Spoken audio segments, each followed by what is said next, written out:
Welcome back to Filmography Fridays. I'm the JJ. He's the JJ. Yeah. And we're doing Event Horizon. 1997. I just want to go home. I don't want to be here. This is the worst. It's not the worst. That's not fair, but it's not the best. He has such good ideas set up and they don't pan out. Kind of like shopping. Nah. Event Horizon. Wait a moment, are you crazy? Eliminating boundaries. Let me repeat that. So I mentioned it has a bunch of good ideas.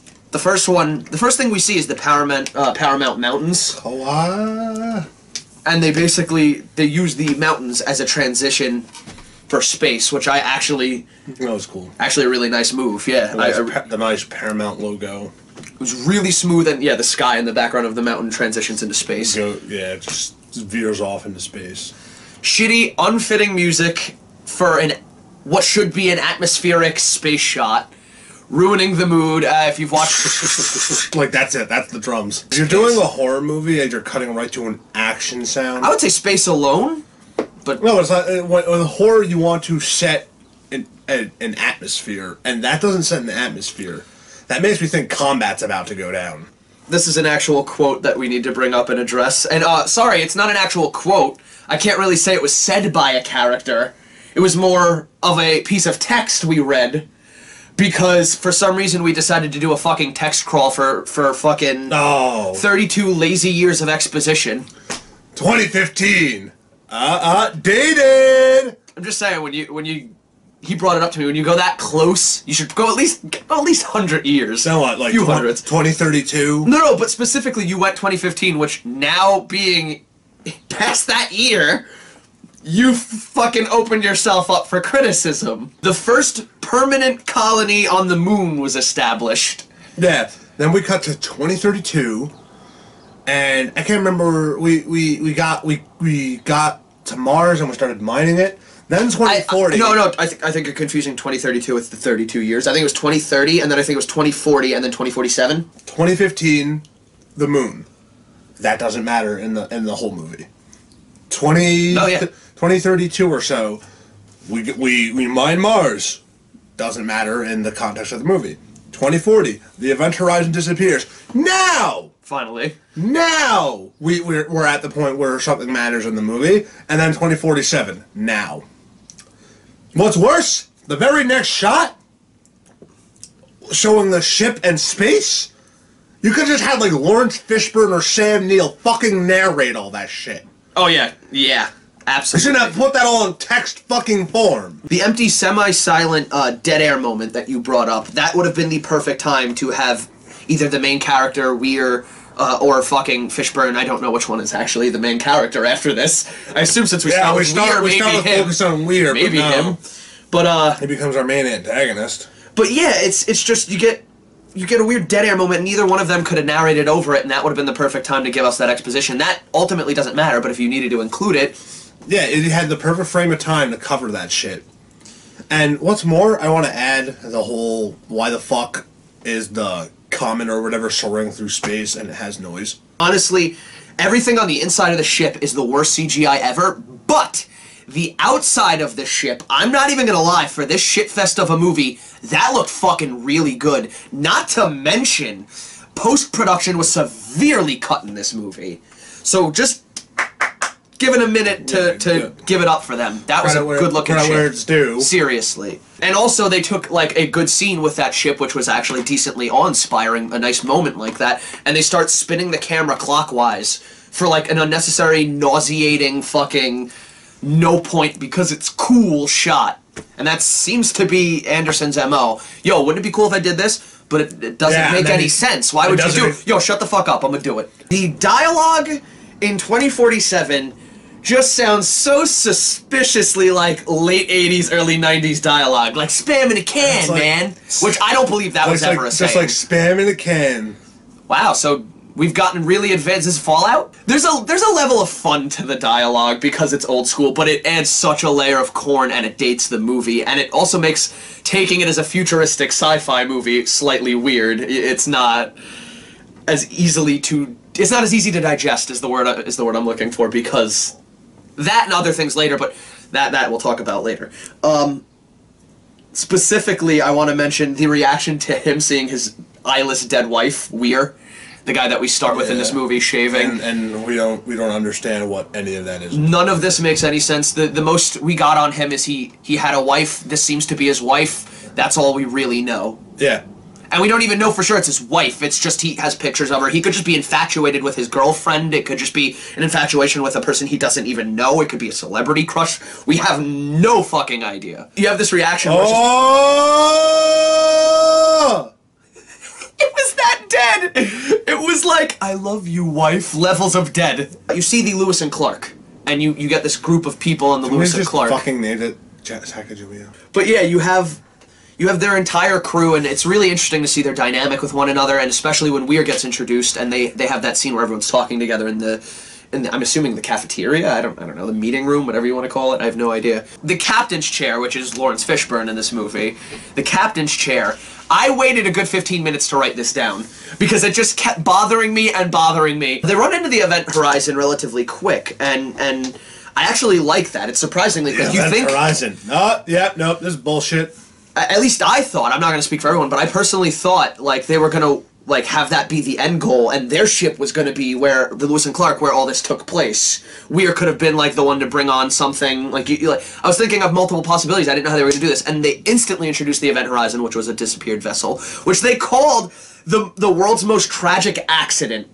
Space accident or something, yeah, and it's like, that means nothing in text form. The Event Horizon, they run into it, and you get 3 of them that board it. And I like that, because that, at this point, seems like decent protocol. You don't want to send too many of your people to the wolves. He even says you don't want to lose Weir because he's a scientist. You could be useful to us, not to mention you could be in cahoots with this because you know so much about it.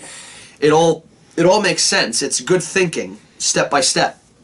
Then they just split off in the Event Horizon, which they do a life scan, and their life scan meter's going crazy. That's showing weird shit's happening. You decided to split off in that it's weird. All over the ship. Which, by the way, haha, it's the ship. CGI in this movie, we brought it up, is terrible. It's fucking terrible. The floating things in the background, the backgrounds themselves in areas later on in the movie. This has one of the most abhorrent backgrounds I've ever seen. And then the goo, the weird like gel-like water-like goo. Water. And it's just. It's the worst. It's like, I remember you could tell. I remember early 90s, I remember late 80s movies having better fucking effects than this. Now we're gonna get into it. And you bring up a fair counter argument to this. I'm just saying, personally, the CD and the disc drives in what seems to be completely futuristic sci-fi movie where they're trying to bullshit and ass-pull sci-fi shit, it's a weird choice. It doesn't take me out, it's just a complaint I have, it's weird. It's not negative, I won't say it's a major flaw, it's just, you had all this cool art design, and you argued it was for data discs, maybe, which fair, because we still use them now with USB, all his argument, really good. The problem is, go collect the data, you see them pulling tubes out later. Like, I've never seen anything like that ever. So what? This movie is actually pretty good at the horror scenes. The scenes that actually cultivate a creepy atmosphere and suck you in, they don't always pan out to be completely compelling, but early on, they're really interesting. The whole eyeless woman, which that also doesn't make sense later, but the whole eyeless woman thing, the sun, the nightmares, they're all basically seeing nightmares are their fears. I genuinely like that stuff. It's good. It doesn't always quickly default to jump scares, though they do rely on them sometimes. What was the thing? Liberate Meta or some shit? Liberate Meta, yeah, something like that. Save yourself. Yeah. Save yourself. And then there's this. From hell. I like how I called that. You brought it in, you're like, Latin? Oh, Latin! this clearly is gonna have to do with hell. And I love how I instantly tied it to, like, multiple Doctor Who episodes. That's why I'm honestly wearing this shirt. The whole, was it Justin? They're coming.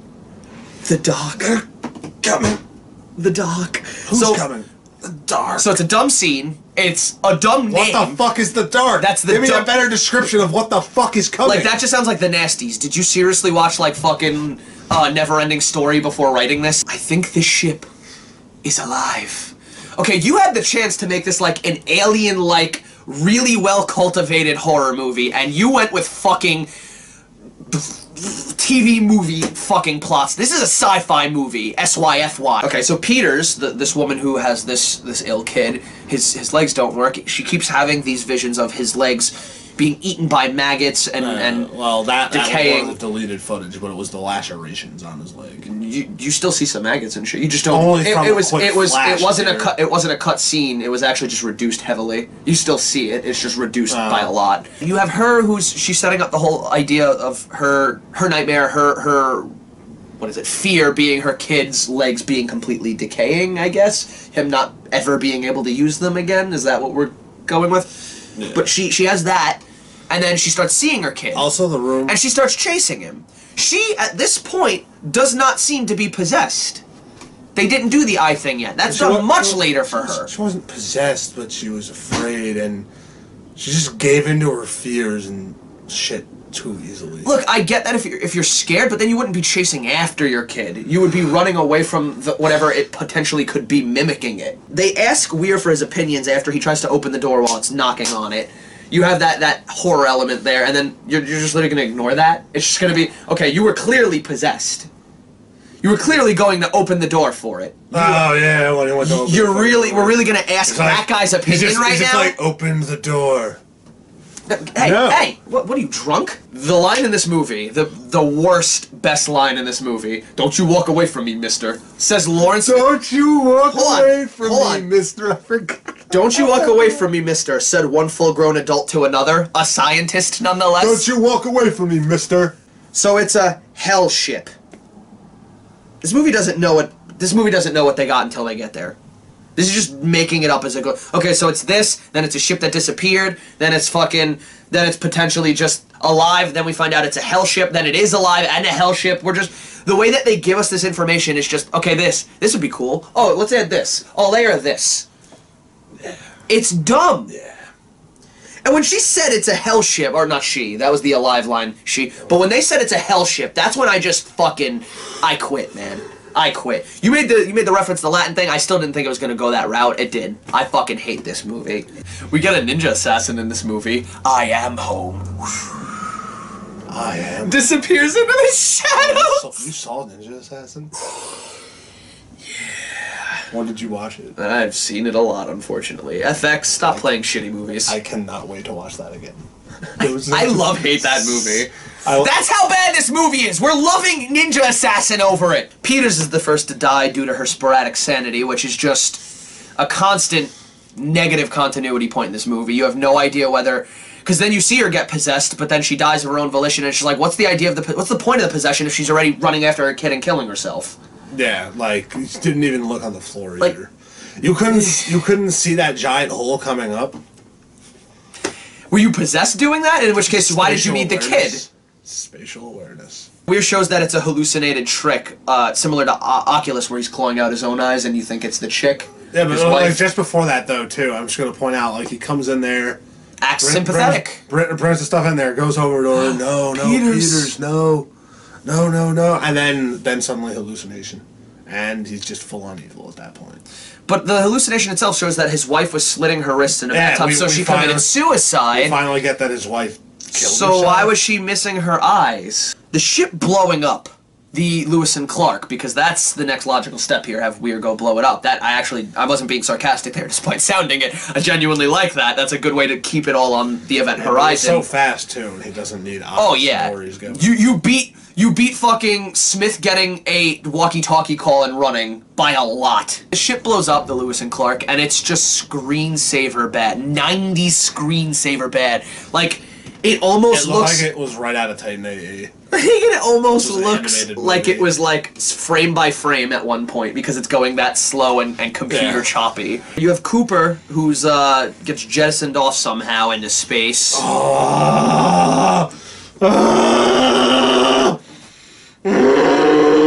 And their way of writing him back. Oh, okay. I thought there was gonna be another. Their way of writing him. No, let's address this scene before we move on. The ship blows up, and instead of shit piercing his gear or anything, he gets... And it didn't look like he was being blasted upward, by the way. He's blasted out of atmosphere. Like, you could tell this fucker's now in orbit. I don't give a fuck if this is Neptune, because there still should be gravity. This isn't the fucking moon. There should still be a strong enough gravitational force that he's not immediately blown off the fucking planet at that rate.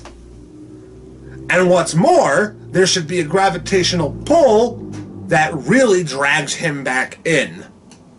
But no, he just Iron Man's back. Hold on. Cooper fake dies twice. What is this movie doing? He comes back, oh yeah, I'm back, motherfucker! As if anyone should be able to hear you right now. You don't have a ship, they don't have mics. How did anyone know you were there? The villain just... I just realized what happened.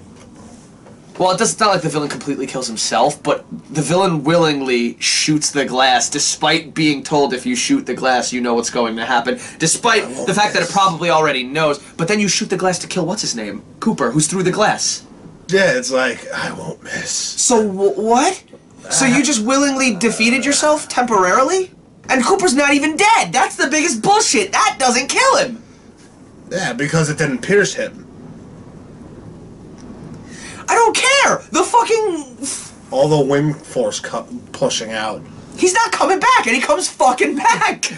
Weir is at least... No, it's not. I can't even go there. I was gonna say Weir's at least explained, but the explanation is the most flimsy explanation. We'll get there in a second. From a writing level, I really hate the fact that nothing has weight in this movie, though. Like you bringing that up, there's just specifically tied to what we're saying, like Cooper dying. Well, dying twice. Nothing has weight. We are leaving. Nothing has weight. No decision is just flat out accepted. It's just... It's this, and it's this. Justin killing himself in the airlock. It's depressurizing, meaning you'd be dead. So, Adam, please do the honors. You let me burn! Would you not think, like, this would be the fire? It would come from this area, the whole point of him. But no, it comes straight from the chest, like, apparently his chest is a... It's like a giant fireball, and there's the doors closing. It's like a goddamn... It's like a goddamn piss trail through the goddamn door. Stream, yeah. Weir returns because, I quote, the ship brought me back. No, it was supposed to be the guy, and then it just morphs into Weir. And then, oh my god, the makeup work and the fact that he had Deadpool no hair. from Wolverine Origins. And he had no hair. He had no fucking hair. He was still on fire, covered in fucking in burns, lacerations. Lacerations from the glass and everything. Had his eyes back, but meanwhile, the fuck? Lawrence Fishburne Miller is just like, Weir? And that was me in that position. Who the fuck are you? This ship yeah, touche. This ship brought me back. Like, You're not even trying anymore to write a fucking plausible thing. Here's something I want to just a little heads up to all directors and writers and... Okay. Now, when you have a main villain, don't have the main villain while he's giving his speech or watching the hero writhe in pain or character... No! Don't just simply have him stand there. Because he knew the thing was there to blow shit up. Plenty of time to stop fucking Fishburne's character, Miller, from grabbing the detonator. We're going, we don't need eyes. No.